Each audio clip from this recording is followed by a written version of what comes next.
This lesson wraps up section 1.1 on solving simple equations by applying what we have learned to the real world. So we are going to have the learning intention of I am learning how to solve real world problems by modeling the problem with an equation.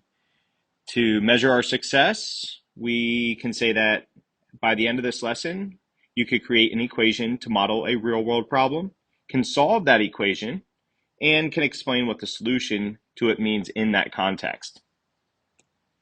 So let's review what we've covered so far. We have the addition and subtraction properties of equality. As long as you add or subtract the same thing to both sides of the equation, then equality is maintained. And here was an example where you inspect what is being done to the variable so you can undo it. The inverse of addition is subtraction, and then that brings that 3 to the other side. To subtract from 7, you get 4. We also covered multiplication and division properties of equality. Remember, these will affect every single term on both sides of the equation.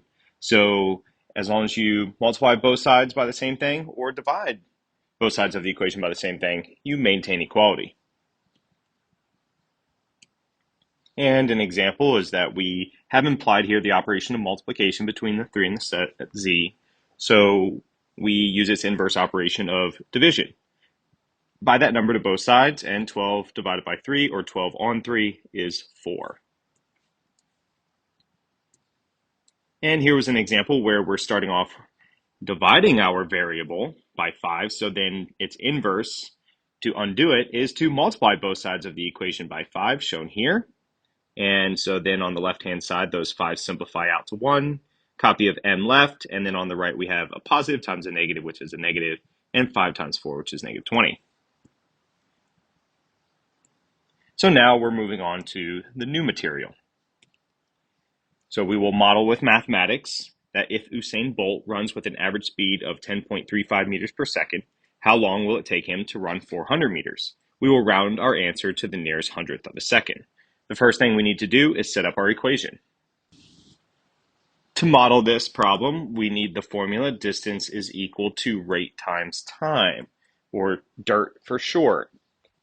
And we will take the information highlighted in the problem and substitute it into that formula accordingly.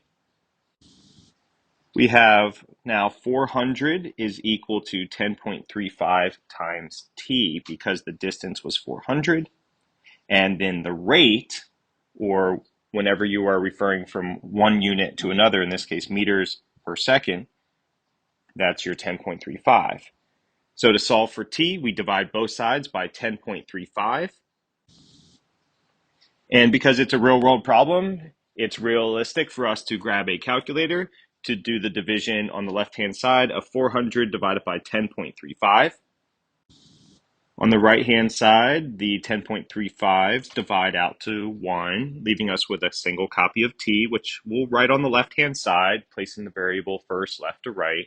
And I'm using the approximation symbol because we're rounding to the nearest hundredth of a second. Hundredth is the second copy of 10, so that's the second digit. And we are rounding 0.647 to 0.65. And so in the context of this problem, t represents 38.65 seconds as the amount of time it would take Usain Bolt to run the 400 meters.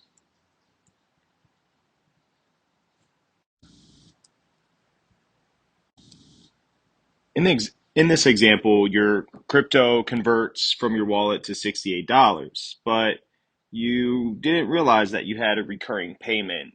So when you thought you had 68, when your statement came, you only had 26. So we want to write the equation that accounts for the difference, which is we start with $68, we subtract out a recurring payment cost, and then what we end up with is what this equation equals, which is 26.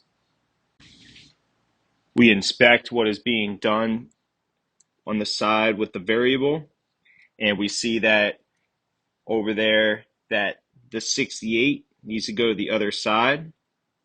And the way that we do that is through its additive inverse of negative 68. So we see that it's a positive And what you do to one side of the equation, you also do to the other.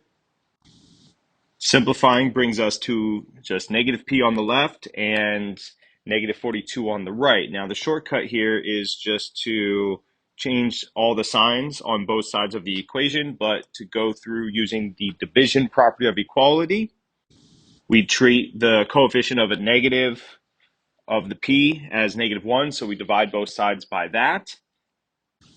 And a negative divided by a negative is a positive, so that the recurring payment we have now found to be $42. So let's wrap up the lesson. So we learned how to solve real world problems by modeling the problem with a linear equation. And we created an equation to model a real world problem. And you'll practice that on Canvas some more. And as well as you can solve the equation that you created to model the real world problem. And you could explain what the solution to that equation means in the context of that real world problem. We have the addition and subtraction properties of equality. What you do to one side, you do to the other. Applying here as well to multiplication and division, where these are affecting all terms. And now it is your turn to practice what you've learned on Canvas.